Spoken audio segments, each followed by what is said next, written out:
ஆனாச்சு கண் திருஷ்டி. அப்படி ஜாதகத்துல கண் திருஷ்டி படுற ஜாதகம் அப்படிங்கிறத சொல்ல முடியுமா? இது பெரும்பாலும் உறவுக்காரங்க பக்கத்தில் இருக்கிறவங்களால அதிகமான நட்பில் இருக்கிறவங்கள கண்டிச்சு அதிகம். ஒரு மைனஸான விஷயங்கள் தொடர்ந்து நடக்கும் பொழுது அது திஷ்டி அல்லது செய்வினைன்னு நம்பணும். 2ஆம் இடத்தில் பாவி இருந்தாலும் 2ஆம் இடம் பாதிக்கப்பட்டாலும் திஷ்டிங்கிற ஒரு எண்ணம் வரும். யாருக்கு திஷ்டி பற்றி பயப்பட வேண்டாம். அதையும் சொல்லியிருந்தேன். அமாவாசை பௌர்ணமி இந்த திதியில பிறந்தவங்களுக்கும் இதுக்கு காரணம் ஜாதகத்துல இருக்குமா? ஆமா, அதான் சொல்றேன். அந்த கஷ்டம்னு ஒன்று வரும்போது நிறைய பேர் நினைச்சு இதனால ஒரு மனம் பாதிக்கப்பட்டிருப்பாங்களா? அவங்களுக்கான வழிபாடு ஏதாவது சொல்லலாம். ஒவ்வொரு சின்ன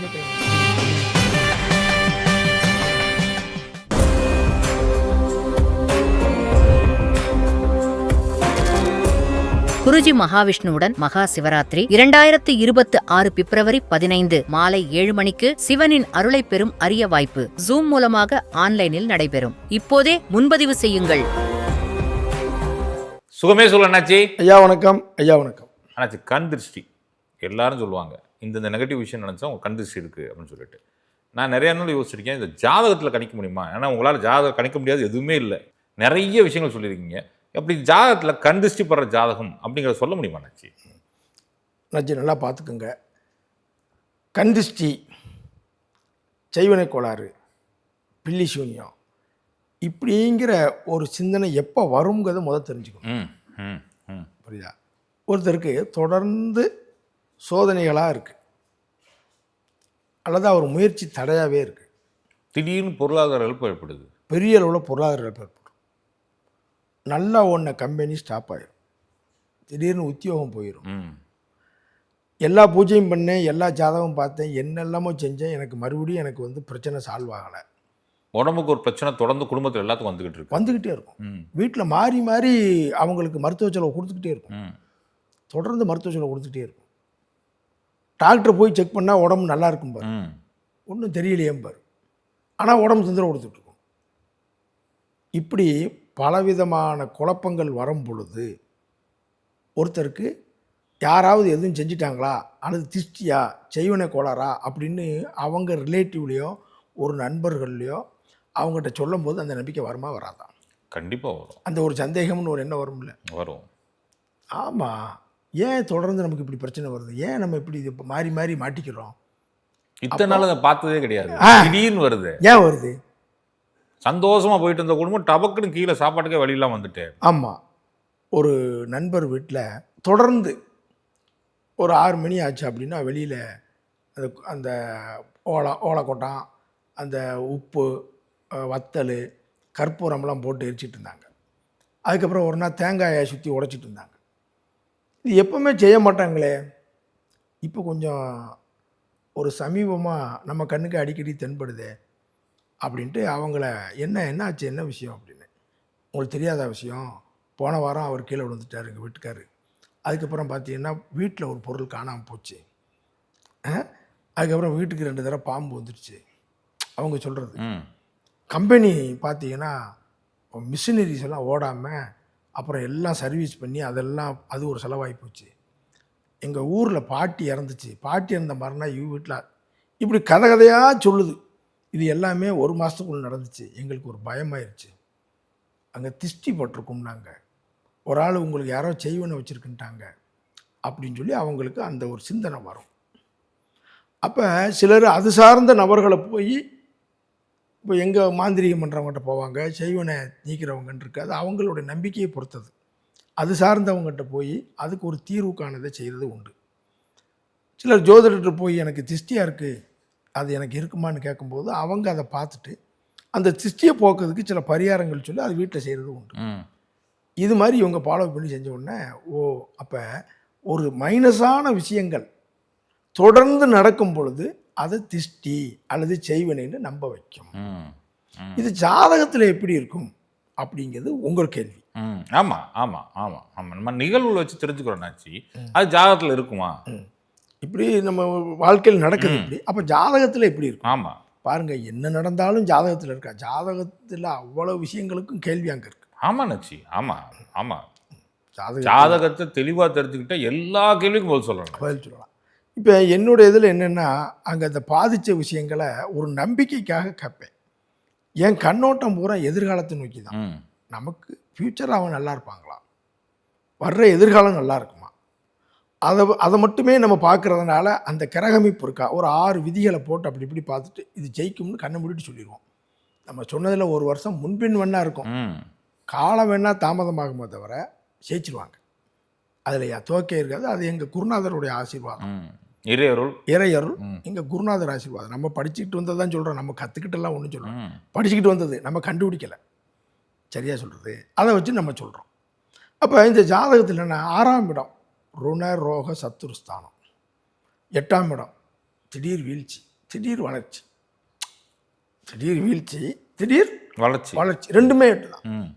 வறுமையும் அதுதான், பெருமையும் அதுதான். 8ஆம் இடம் பெரும் செல்வத்துக்கு உண்டான இடம் 8ஆம் இடம். ஒரு விஷயத்தை நீடித்து கொடுக்கறது 8ஆம் இடம். வியாதி இருக்கா, அது ரொம்ப நாளைக்கு நீடிக்குமா, 8, 6, 8. வழக்கு இருக்குது, நீடிக்குமா, 8. கடன் இருக்குது, அது நீடிக்குமா, 8. எப்படி பார்த்தீங்களா? அப்போ இந்த 6ஆம் இடத்துக்குரியவரும் 8ஆம் இடத்துக்குரியவரும் இந்த ஜாதகத்தில் எங்கேயாவது ஒரு தொடர்பு கொண்டுட்டாங்க அப்படின்னா இவங்களுக்கு அந்த செய்வினை பயம் அல்லது கண்திஷ்டி பயம் இருக்கும். 6, 8 தொடர்பு இருந்தா இருக்கும், சரியா? அதே நேரத்தில் 2ஆம் இடம் இருக்குல்ல, எது 2ஆம் இடம், கண் பார்வை. 2ஆம் இடத்தில் பாவி இருந்தாலும் 2ஆம் இடம் பாதிக்கப்பட்டாலும் திஷ்டிங்கிற ஒரு எண்ணம் இருக்கும். சார் எனக்கு இது திஷ்டி வந்துருமா, அப்படி இல்லைன்னா அவங்களே வெளியில் போயிட்டு வந்தோடனே ஒரு கற்பூரத்தை சுற்றி பொறிச்சிக்கிடுவாங்க, ஏதாவது திஷ்டி இருக்குமா.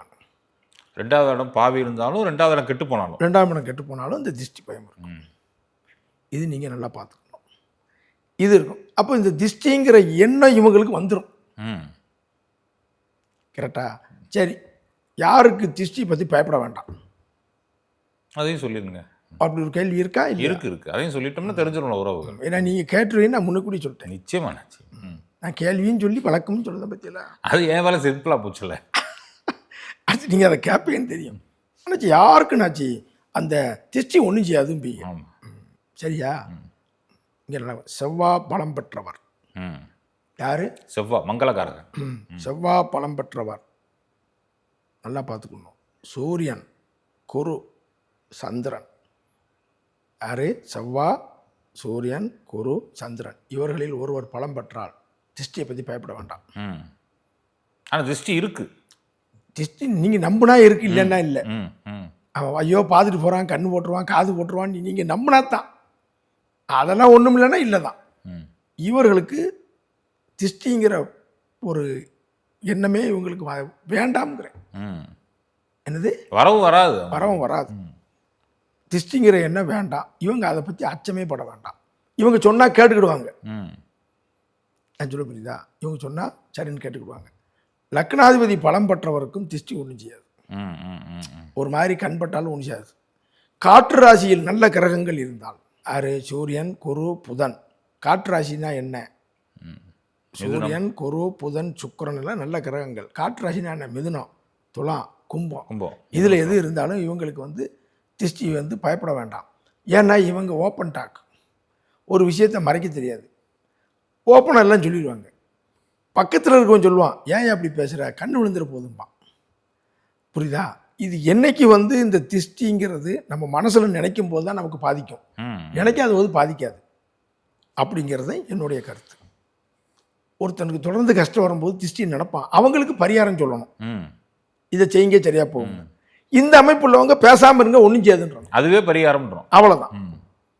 நான் சொல்ல புரியுதா? நம்புறவங்களுக்கு பரிகாரம். பொதுவாக எல்லாம் கண் திஷ்டி கண்ணு போட்டதுனால ஒன்றும் இல்லை. இப்போ நம்ம அமெரிக்கா அப்பா வளர்ந்துருச்சுன்னு கண் திஷ்டி பெற்றுமா? என்னாச்சு?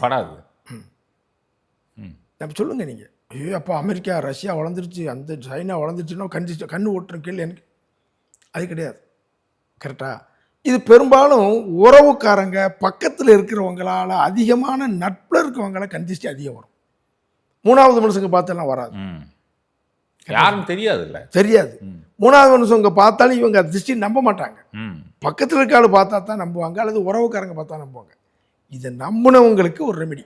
நம்ம என்ன செய்வோம் அப்படின்னா, செவ்வாய்க்கிழமை சனிக்கிழமை அன்னைக்கு கற்பூரத்தை தலையை சுற்றி வீட்டுக்கு முன்னாடி எரிப்போம். முந்தி வைப்பாங்க அண்ணாச்சி. முன்னாடி வைப்பாங்க. அது செஞ்சாலே போதும். காவல் தெய்வத்தை வழிபட்டாலும் போதும். எது? காவல் தெய்வத்தை. காவல் தெய்வத்தை வழிபட்டாலும் போதும். காவல் தெய்வம்னா என்ன அப்படின்ட்டு ஆயுதம் வச்ச தெய்வங்கள். ஏன் முருகன் தான் ஆயுதம் வச்சிருக்காரு. அப்படி இங்கே என்ன வரும்னா காளி, துர்க்கை, கருப்பசாமி, இந்த மாதிரி காவல் தெய்வங்கள், சாஸ்தா இப்படி வழிபடும் பொழுதும் இந்த திஷ்டி விலகிரும். சிலர் எலுமிச்சம்பழத்தை தலையை சுற்றி போடுவாங்க. இப்போ எலுமிச்சம்பழம், மிளகாவத்தில் இதெல்லாம் சுற்றி ரோட்டில் போடுறாங்க. யார் போடுறான்னு அது போட்டுருவாங்க. சிலர் எலுமிச்சம்பழத்தையும் மிளகாயும் சுற்றி வீட்டில் கட்டி வச்சுருப்பாங்க.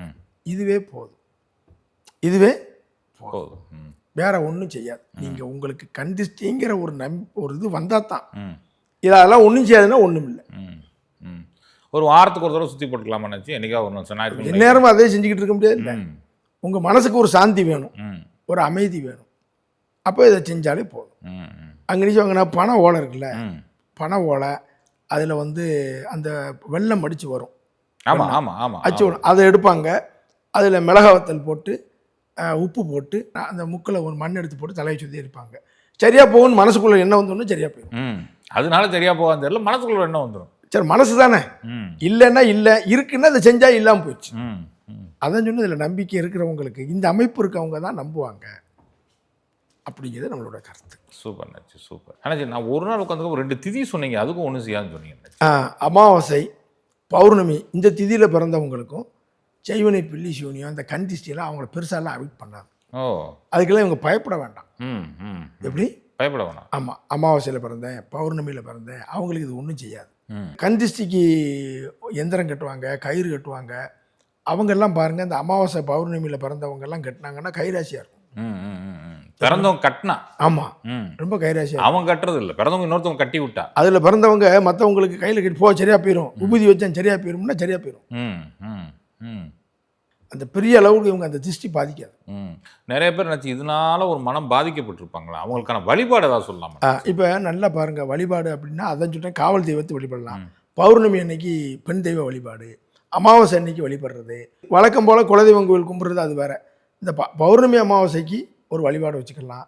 பௌர்ணமி அமாவாசையில் பிறந்தவங்களுக்கு இந்த செய்வனை புலிசனை பற்றி கவலைப்பட வேண்டியதில்லை. அப்படி தான் சிலர்லாம் கருப்பு கவர் கட்டுவாங்க கையில். இந்த கருப்பு கவர் கட்டுறது நிறைய பேர் பார்த்துருப்போம். இதுவே உங்களுக்கு அந்த திருஷ்டி இல்லைன்னு சொல்லுவாங்க. எது? கருப்பு கயிறு. சிலர் பாருங்க, அந்த லேசாக கருப்பு அவர் போட்டு வச்சுக்கிடுவாங்க. சில கோயிலில் கருப்பு போட்டு கொடுப்பாங்க. அது ஒன்றும் செய்யாதும்பாங்க. இப்படி என்ன உங்களுக்கு என்னென்ன வழக்கத்தில் இருக்கோ அதை செஞ்சுக்க வேண்டியது. வழக்கத்துலன்னு ஒன்று ஒவ்வொரு ஊர்லேயும் ஒன்று இருக்கும். இப்போ எங்கள் பக்கத்தில் என்ன செய்வாங்கன்னா, மாமிசம் கொண்டுக்கிட்டு காட்டில் வேலை செஞ்சுட்டு இருப்பாங்க, அவங்களுக்கு கொண்டு போவாங்க. இந்த மாமிசம் கையில் இருந்தாலே ஒரு கறித்துண்டை போட்டு. கறித்துண்டை போட்டுவாங்க. உங்கள் ஊரில் பொதுவான பழக்கமாக இல்லை, நம்ம பார்த்தனால சொல்கிறோம். நிறைய இடங்கள் செய்வாங்க. அது என்ன அப்படின்னா, அது வராதுங்கிற அந்த நம்பிக்கை வந்துடும். இல்லைன்னா பேய் வந்துடும், இல்லைன்னா வேறு ஏதாவது வந்துடும்னா அந்த அச்சம் இருக்கும். இது போட்டாச்சு வராதியா அப்படிங்கிற அந்த ஒரு மன தைரியத்துக்கு தான் தெம்பூட்டுறதுக்கு சொன்ன விஷயம் தான். எல்லாமே மன தைரியம் தான். உங்களுக்கு வியாதி குணமாயிரும், பயப்படாதீங்க. சின்ன வியாதின்ட்டாலே உங்கள் மனசு ரெடி ஆச்சுனாலே டாக்டர் கொடுக்க மருந்து வேலை செய்ய ஆரம்பிச்சு. ஐயோ உங்களுக்கு அதிகம் விட்டாங்களா, நல்ல மருந்து கொடுத்தாலும் மனசு சரியில்லைன்னா என்ன செய்ய முடியும்? மனம் பாதிச்சாலே வியாதி தானே. அப்போ ஆரம்பிக்கிறப்ப நீங்கள் ஒரு விஷயம் சொன்னீங்க, இந்த நாள் தான் உங்களுக்கு அந்த பயம் வரும்ன்றது. இந்த பொருளாதார தடை, தொடர்ந்து மருத்துவ செலவு இதெல்லாம் வர்றப்ப உங்களுக்கு அந்த பயம் வந்துடும் அப்படின்றீங்க.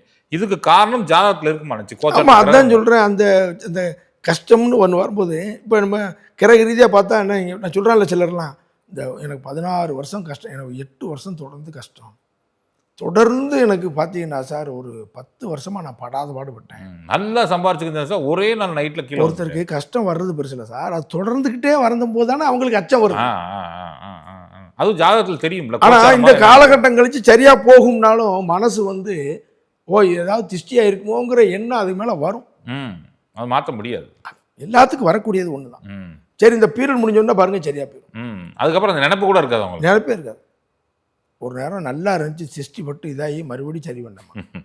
சிலர் பாருங்க, ஒரு கம்பெனியில் பெயிண்ட் வெள்ளை பெயிண்ட் எல்லாம் அடிப்பாங்க, ஒரு ரெனவல் புதுசு மாதிரி காமிச்சுக்கிடுவோம் அப்படிம்பாங்க. சிலர் கணபதி ஹோமம் பண்ணிக்கிடுவாங்க, ஒரு மாதிரியாக தெரியுது, வீட்டில் ஒரு பூஜையை பண்ணிக்கிடுவோம்.